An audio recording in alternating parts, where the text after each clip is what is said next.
Hey guys, and welcome back to this channel. In this video I'll be showing you guys how you can activate your webcam on Roblox so that it can kind of like animate your movements, I guess. It won't show yourself though on Roblox, but you're just going to select more, go to settings and go to privacy.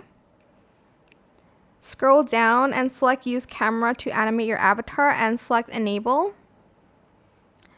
And I guess what it does is when you're in a game and your webcam is on, I think it like copies your movement. I'm not going to try that out now because I don't want to just open my webcam, but that is pretty much how you can enable it if you'd like to try it out though for yourself. So that is it. I hope this tutorial was helpful for you guys. Don't forget to like, comment, share, and also subscribe to this channel if you haven't done that already. If you have any more questions, just leave it in the comment section down below. I will try my best to answer them all for you guys. If you found this video helpful, please click the thanks button as well. That is it for this video. Thank you so much for watching. Bye!